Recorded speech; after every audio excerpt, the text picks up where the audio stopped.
How do you keep track of your garden supplies, your plant lists, your garden designs? Well, today I want to show you how I do that using, of course, OneNote.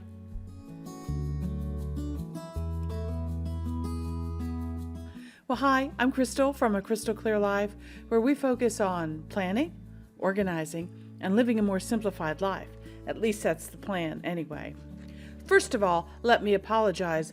Garden hair, don't care.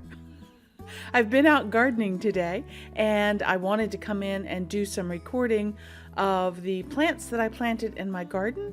And I thought, you know what, let me go ahead and record this because I have not shared with you my garden notebook yet.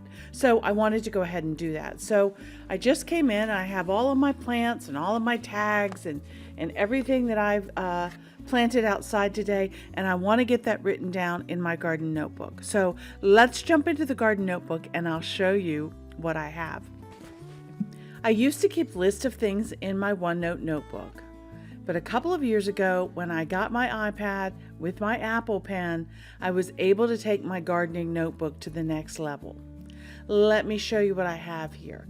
My notebook is called the Landscape Planner Notebook, and I have a number of tabs set up across the top up here for various gardens that I have in my yard. So the one that I'm looking at today is my front garden. That's this tab right here.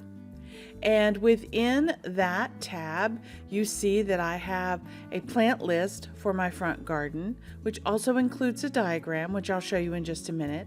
And then you see that I have some plants listed here underneath that have all the specifications for those plants.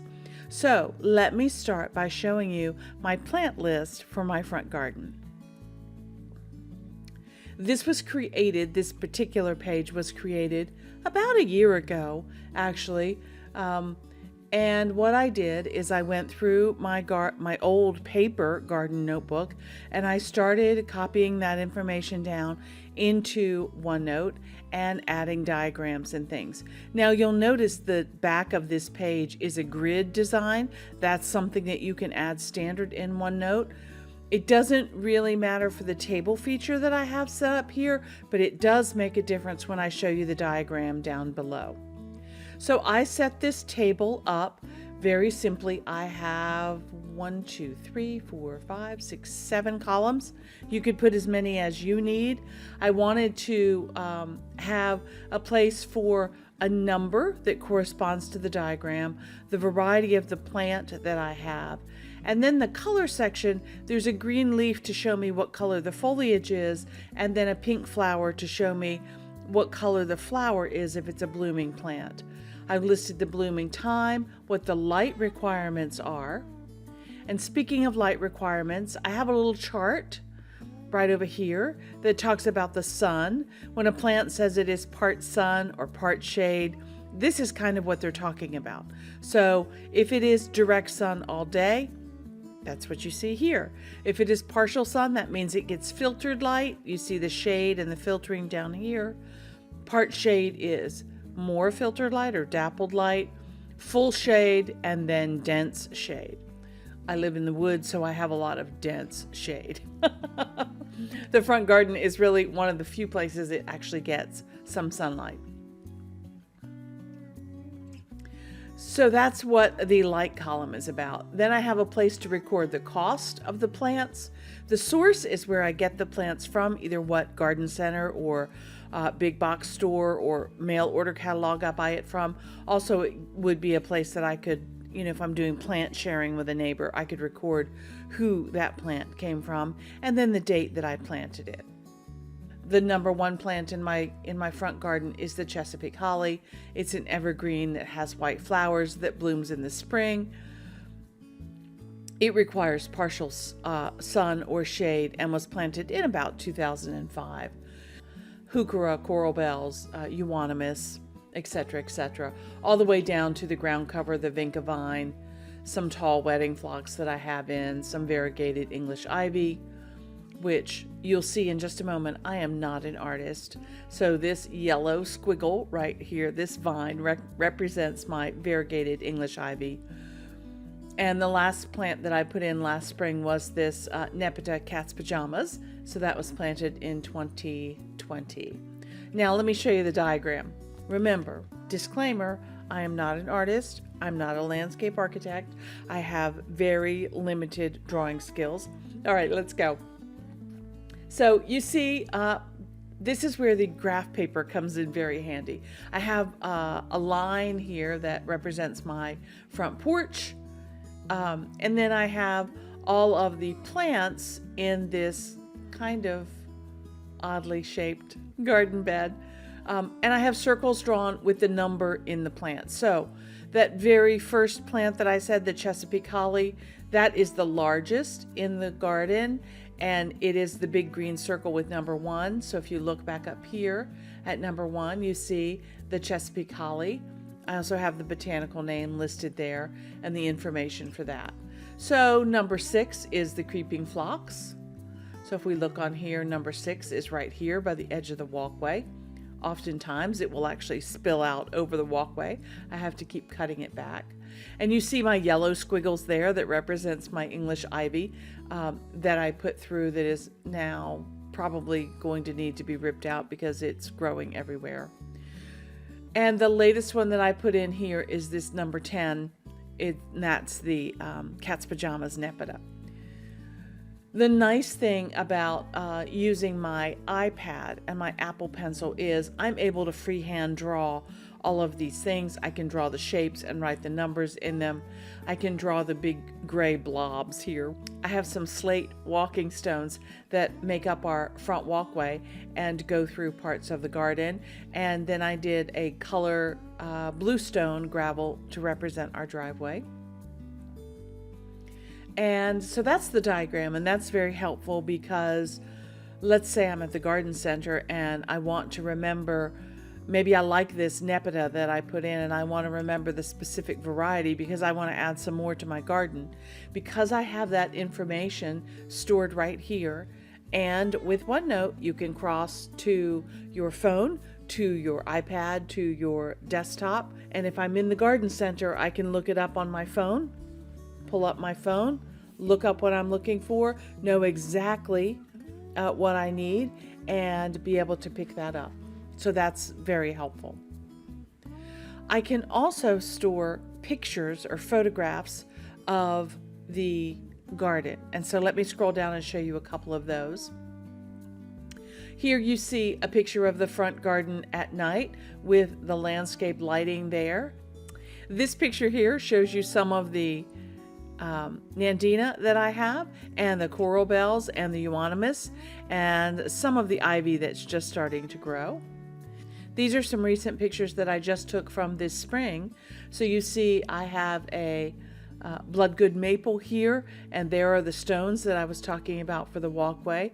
This is the creeping phlox, and the newest addition this spring that came up were these allium bulbs, which, can I just say how much I love these allium bulbs. They are the size of my hand. So if I put my hand underneath the allium bulb, it fills my hand. And they almost remind me of the truffula trees from some of the Dr. Seuss books. They are so cool. And then you also see some lines there on the garden where I'm going to expand the garden to include another potted plant that I have. And I have some coleus sitting there that haven't been planted yet. I overwintered those, grew those over the winter. I'm going to plant those in the garden right in here where the tulips were.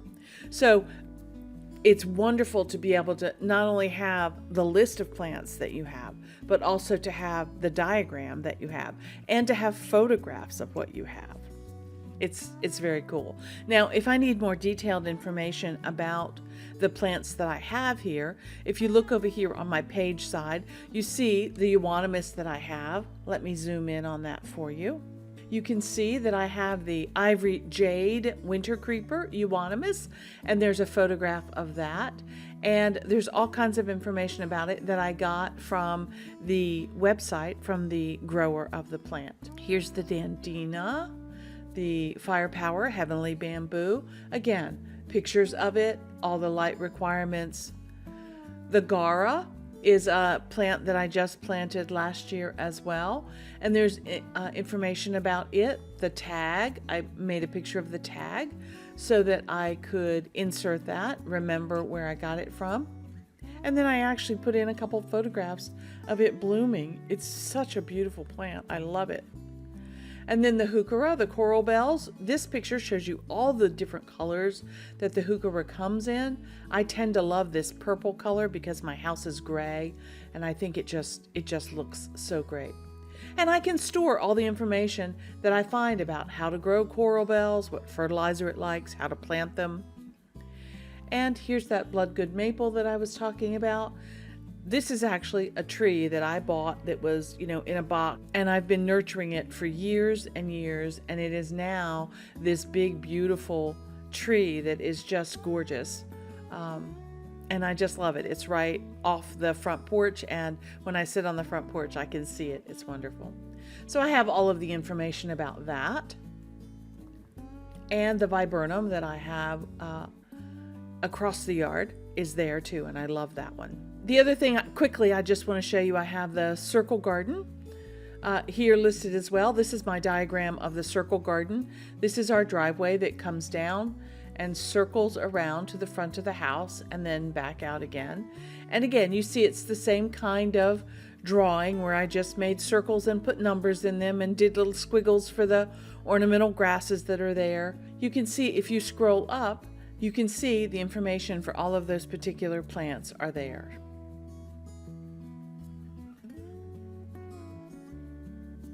Again, I'm not an artist, but when I'm trying to figure out where plants are located, it's very helpful to me. And again, I have pictures of the tags of plants that we planted last spring. Spirea, there's a picture of the spirea. Pictures of my peonies that are about ready to bloom, and deadheading information.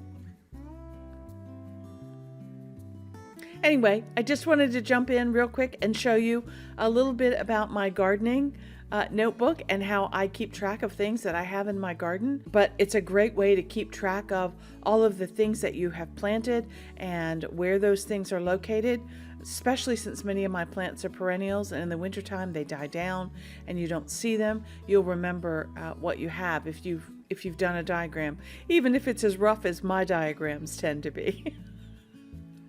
Anyway, it's just a simple way to keep track of my garden information. It's very helpful when I'm at the garden center as well. Anyway, thanks for joining me today. If you found any value in this video, please go ahead and give me a thumbs up. A like really is the best compliment that you can give me. And if you'd like to learn more about what we do here at A Crystal Clear Life, go ahead and hit subscribe.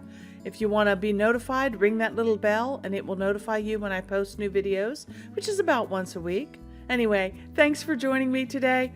Thanks for putting up with my garden hair, and I'll see you in the next one. Okay, bye.